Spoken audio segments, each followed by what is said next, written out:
Dear students, گزشتہ lecture میں ہم نے مسلمانوں کے قدیم طرز تعلیم کے پہلے دو ادوار کا ذکر کیا اور اس سے دوسرے دور میں تعلیم کے وسعت کے اسباب پڑھے. دو اسباب کا ذکر بھی کر چکا ہوں. تیسری بات کہ تعلیم میں نہایت آزادی تھی، ہر قسم کا مضامین، ہر قسم کا نصاب پڑھنے میں کوئی پابندی، کوئی قید، کوئی قدغن نہیں، کسی مقررہ نصاب کی پابندی نہیں تھی. جس طرح آج کل ہمارے ایجوکیشن سسٹم میں بہت سی پابندیاں ہیں کہ آپ نے اس کلاس میں یہ نصاب پڑھنا ہے، اس کلاس میں یہ نصاب پڑھنا ہے. وہاں ایسا نہیں تھا، کسی نے اس قسم کے نصاب کی پابندی نہیں تھی. جو شخص جس خاص فن کو چاہتا تھا حاصل کر سکتا تھا، جس خاص فن میں مہارت حاصل کرنا چاہتا تھا وہ حاصل کر سکتا تھا. کوئی پابندی، کوئی قید، کوئی قدغن نہیں تھی. اہل کمال کے زمانے میں سینکڑوں گزرے ہیں کہ وہ لوگ جو ایسے ہنر مند تھے، جو صاحب کمال تھے، جو کارنامے کرنے کی اہلیت رکھتے تھے. اس سلسلے میں سینکڑوں ایسے لوگ گزرے ہیں جو ایک فن میں امام تھے، یعنی ایک فن میں تو بہت ماہر تھے اور دوسرے فنون میں معمولی طالب علم کا بھی درجہ نہیں رکھتے تھے. مطلب یہ کہ جو اس فن کو انہوں نے اختیار کیا، اس فن میں انہوں نے اچھی خاصی مہارت حاصل کر لی، جبکہ جو دوسرے فنون تھے ان فنون میں ان کو مہارت نہیں تھی. ان کا مقام و مرتبہ ایک اسٹوڈنٹ کی طرح کا تھا، ایک طالب علم کی طرح کا. چوتھی بات، اس سلسلے میں تعلیم کی وسعت کے اسباب بیان کر رہے ہیں شبلی نعمانی دوسرے دور میں. چوتھی بات، امراء اور اہل منصب کا گروہ، وہ امیر لوگ، وہ رئیس اور وہ عہدیدار جو بڑے بڑے عہدوں پر فائز تھے، ان کا گروہ جو شائقین علم کی سرپرستی کرتا تھا، علم کے عاشقوں کی، علم کو آگے لے کے جانے کی، علم کو پسند کرنے والے لوگوں کی سرپرستی کرتے تھے، ان کی رہنمائی کرتے تھے، ان کے سر پہ دست شفقت رکھتے تھے. کون؟ امراء اور اہل منصب، امیر لوگ اور بڑے بڑے عہدوں پہ فائز لوگ. سلاطین اور وزراء تو ایک طرف، معمولی سے معمولی رئیس کی خدمت میں سینکڑوں ادیب اور فاضل موجود ہوتے تھے.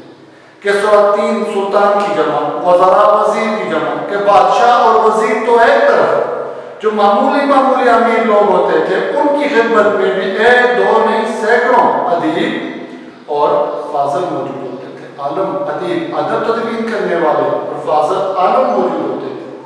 اور چونکہ ان کی تنخواہیں کتنی خدمت کے سلے میں نہیں، ان لوگوں کو، ان کو، یہ جو ادیب اور فاضل ہوتے تھے ان امراء کے ہاں، ان کو ان کی تنخواہیں کتنی خدمت کے سلے میں نہیں دی جاتی تھی، بلکہ ان کا ذاتی کمال اور قبول عام میں اعلان خریدا جاتا تھا. جو ان لوگوں کا ذاتی کمال تھا، جو ان کے میدان میں ان کے کارنامے تھے اور جو لوگوں کے درمیان ان کی شہرت تھی، یہ ہر امیر بندہ یہ چاہتا تھا کہ میرے پاس زیادہ سے زیادہ عالم اور فاضل موجود ہوں کہ جن سے میں مستفید ہو سکوں، جن سے میں لوگوں پہ یہ شو کر سکوں کہ میں علم کا کتنا قدردان ہوں. تمام ملک میں لیاقت اور شہرت پیدا کرنے کا جوش پھیل گیا. لیاقت، قابلیت، ذہانت، اور سارے ملک میں علم کی بدولت ذہانت اور شہرت پیدا کرنے کا عام جوش پھیل گیا تھا. ہر بندہ یہ چاہتا تھا. تصنیفات میں زور طبع کے ساتھ تحقیق اور احتیاط کا لحاظ اس لیے زیادہ کرنا پڑتا تھا کہ جن قدردانوں کے سامنے پیش کرنا ہے وہ خود صاحب نظر اور نقطہ چین ہے. تصانیف، کتابیں لکھنے میں زور طبع، طبیعت کا جوش و خروش بھی استعمال ہوتا تھا اور اس کے ساتھ ساتھ زیادہ سے زیادہ جستجو، زیادہ سے زیادہ تحقیق اور زیادہ سے زیادہ احتیاط کا خیال کیا جاتا تھا. کیوں کیا جاتا تھا؟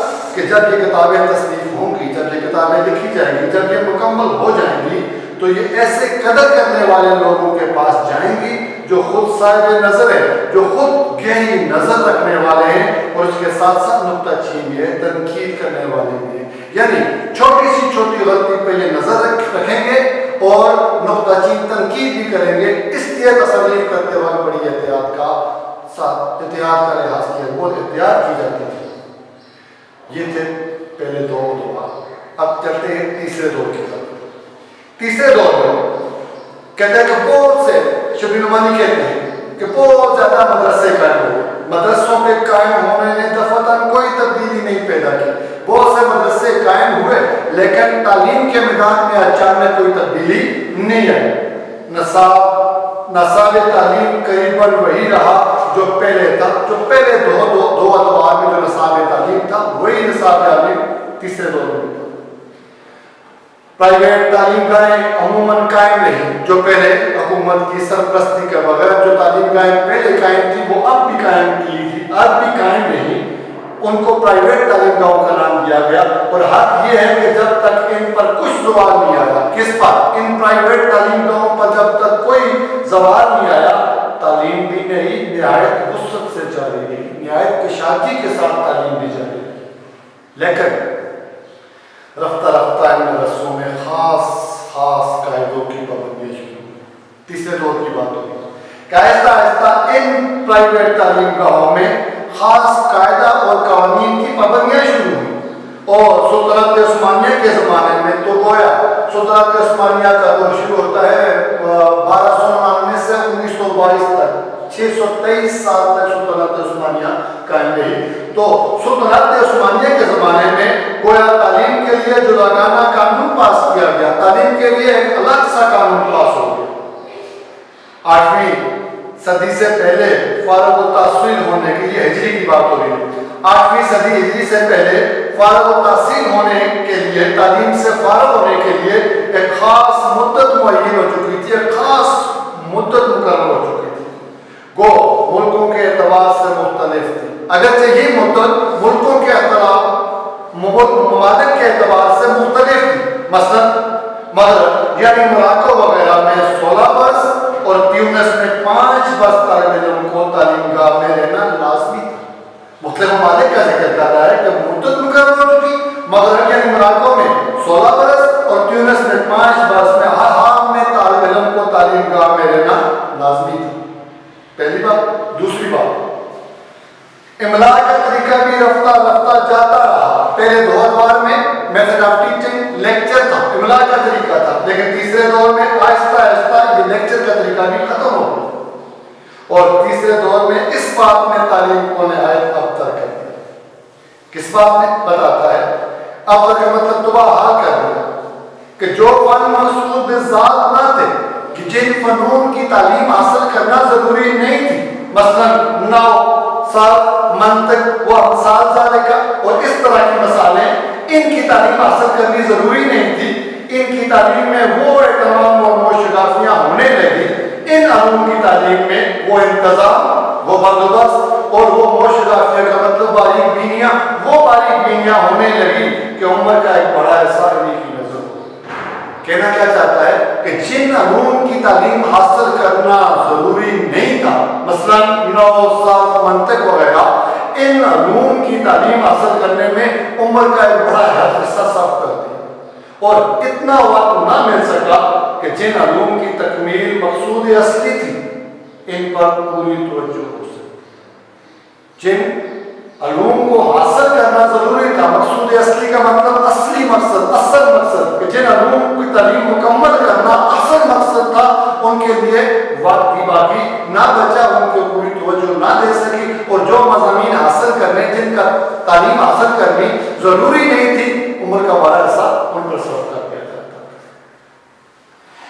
اگلی خامی کہ پہلے اور دوسرے دور میں زیادہ تر فن کی تعلیم ہوتی تھی، ٹیکنیکل ایجوکیشن، فنی تعلیم دی جاتی تھی، لیکن تیسرے دور نے کتابی تعلیم کی بنیاد ڈالی۔ جو کچھ کتاب میں اس سے دائیں بائیں کہیں بھی نہیں جا سکتے، کتابی تعلیم کی بنیاد ڈالی، جن میں اصلی مسائل سے زیادہ کتاب کی عبارت اور اس کے متعلقات سے بحث ہوتی تھی۔ اصلی مسائل کو ایک طرف چھوڑ دیا جاتا، جو کوئی کتاب میں تحریر تھا صرف اسی پہ ڈسکشن ہوتی اور اس سے متعلق باتوں پہ بات چیت ہوتی، باقی باتوں کو چھوڑ دیا۔ ان مدرسوں میں فلسفہ اور منطق کی تعلیم کا بہت کم اہتمام تھا۔ اگلی خامی تیسرے دور کی بات کر رہا ہے۔ پہلے فلسفہ اور منطق تو کسی حد تک اہمیت حاصل تھی، لیکن تیسرے دور میں فلسفہ اور منطق کی تعلیم کا اہتمام بالکل نہیں کیا جاتا تھا، اور اکثر نامور مدرسوں میں ان علوم نے رسائی نہیں پائی۔ کن علوم کا ذکر ہے؟ فلسفہ اور منطق کا ذکر ہے کہ اکثر نامی گرامی مشہور اداروں میں یہ دو علوم فلسفہ اور منطق یہ پہنچ بھی نہیں سکتے۔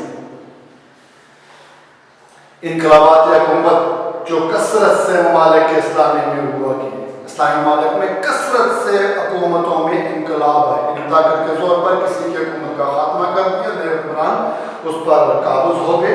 ان مقاصد کے لیے اکثر مفید ثابت ہوئے۔ کیا چیز؟ یہ انقلابات کس مقاصد کے لیے؟ تعلیمی مقاصد کے لیے انقلابات فائدہ مند ثابت ہوئے۔ ایک خاندان کلیتاً برباد ہو جاتا تھا، ایک خاندان مکمل طور پر ختم ہو جاتا تھا، تباہ ہو جاتا تھا، مگر اس کے علمی آثار اکثر محفوظ دیتے تھے. جو اس کے پاس علمی سرمایہ ہوتا تھا وہ ضائع نہیں ہوتا تھا، وہ محفوظ رہتا تھا. جو مواضع اور علاقے مدرسوں پر پہلے وقف ہو چکے تھے، مواضع موضع کی جمع، موضع کی انکم، جو مواضع اور علاقے پہلے مدرسہ پر وقف تھے، جن کی زمینیں مدرسہ کو فی سبیل اللہ دی جا چکی تھی، دوسری نئی حکومت ان کو حسب نہیں کر سکتی تھی، اس پر زبردستی قبضہ نہیں کر سکتی تھی ان مدرسوں پر، ان وقف شدہ زمینوں پر. تاہم علاقہ خان نے نہ صرف بغداد کو غارت کیا، چنگیز خان کا پوتا 1258 میں بغداد کو تباہ و برباد کرتا ہے. علاقہ خان نے نہ صرف بغداد کو غارت کیا بلکہ تمام ممالک اسلامی کو برسوں تک بے چراغ کر دیا، علم کے لحاظ سے بے نور کر دیا، ہمارا بہت سا علمی خزانہ ضائع کر دیا، تباہ و برباد کر دیا. تاہم اوقات میں کچھ تصرف نہ کر سکا. وہ بھی علاقہ خان بھی بغداد کو تو تباہ و برباد کر چکا، لیکن وقف شدہ زمینیں جو تھی، وقف شدہ املاک جو تھی، وہ ان پر بھی قبضہ نہیں کر سکا. اس نے بغداد وغیرہ کے تمام اوقاف، بغداد کی تمام وقف شدہ زمینیں محقق توسی کے ہاتھ میں دے دی. توسی محقق کا مطلب تحقیق کا، توسی خواجہ نصیر الدین توسی نام ہے. 1201 سے لے کے 1274 تک آپ کا ٹائم پیریڈ ہے. کون تھے؟ سائنسدان تھے، ریاضی دان تھے، علم نجوم کے مبارک تھے. تو علاقہ خان کے وزیر تھے.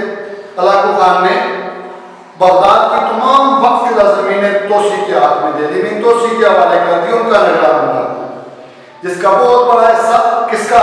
ان وقف شدہ زمینوں کا بہت بڑا حصہ محقق موصوف نے، موصوف جس کا اوپر ذکر آیا، امین محقق توسی نے رصد خانے کی تعمیر میں صرف کیا. ان وقف شدہ زمینیں، رصد خانوں کا مطلب ستاروں اور سیاروں کی گردش معلوم کرنے والی لیبارٹریز، چونکہ علم نجوم کا ماہر تھا محقق توسی، تو اس نے وہ ساری وقف شدہ زمینیں ستاروں اور سیاروں کی گردش معلوم کرنے والی لیبارٹریز قائم کر دی. وہاں ممالک اسلامی میں جب کوئی نئی حکومت قائم ہوتی تھی، جب کوئی نئی حکومت آتی تھی، تو اس کو استحکام سلطنت اور عظمت و جلال قائم رکھنے کے لیے ضروری تھا کہ مدرسوں کی تعمیر اور علم کی اشاعت میں پچھلی حکومتوں سے زیادہ فیاض نہیں کا. ممالک اسلامی میں، اسلامی ممالک میں جب کوئی نئی حکومت قائم ہوتی تو اس کو استحکام سلطنت، اس کو اپنی سلطنت کو مضبوط بنانے کے لیے اور اپنا روب و دبدبہ قائم کرنے کے لیے، اپنی بڑائی قائم کرنے کے لیے ضروری ہوتا تھا کہ یہ حکومت کیا کرتی؟ زیادہ سے زیادہ مدرسے تعمیر کرتی اور علم کی ترویج کے لیے، علم کی اشاعت کے لیے، علم کے فروغ کے لیے پچھلی حکومت سے زیادہ سخاوت کا مظاہرہ کرتی تھی. مصنف کہتے ہیں مولانا شیخ الدین نعمانی، کیا ہم نے اس آرٹیکل میں کسی قدر تفصیل کے ساتھ مدرسوں کے حالات لکھے ہیں؟ آرٹیکل میں مضمون انگریزی کا لفظ ہے کہ میں نے اس مضمون میں کسی قدر تفصیل کے ساتھ مدرسوں کے حالات لکھے ہیں، مگر ہم بتا دینا چاہتے ہیں، مصنف کہتے ہیں کہ میں یہ بتا دینا چاہتا ہوں کہ اسلامی تعلیم کا اندازہ کرنے کے لیے یہ نہایت چھوٹا پیمانہ ہے کہ میں نے جو اس مضمون میں علم کی اشاعت، تعلیم کے فروغ کے لیے جو باتیں بتائی ہیں، یہ ایک چھوٹا سا پیمانہ ہے. اس پیمانے سے ہم ان تین ادوار کی، ہم اسلامی دور کی، ہم مسلمانوں کے قدیم طرز تعلیم کے صحیح مبادل میں، صحیح لحاظ سے ہم اس کا محاسبہ نہیں کر سکتے. مصنف کہتے ہیں کہ ہماری علمی فیاضی اور اعداد و صنائع کو مدرسوں کے احاطے سے باہر ڈھونڈنا چاہیے. ہماری سمراج یہاں آئے، مسلمانوں کا ذکر کر رہے ہیں کہ مسلمانوں کا علم کے میدان میں مسلمانوں کی سخاوت، مسلمانوں کی ایجادات اور مسلمانوں کی صنعت کاریگری کہہ سکتے ہیں، صنائع صنعت کی جمع ہے، کہ ہم اس کو مدرسوں کے احاطے سے، مدرسوں سے باہر ڈھونڈنا چاہیے.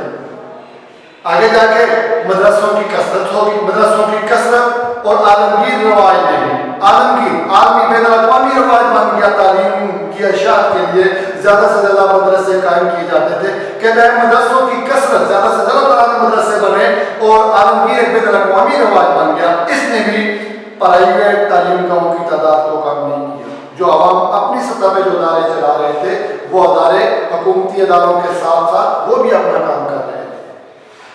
748 ہجری اگر ہم عیسوی میں تبدیل کریں تو یہ بنتی ہے 1347 عیسوی، کہ 748 ہجری یعنی 1347 عیسوی میں جبکہ مصر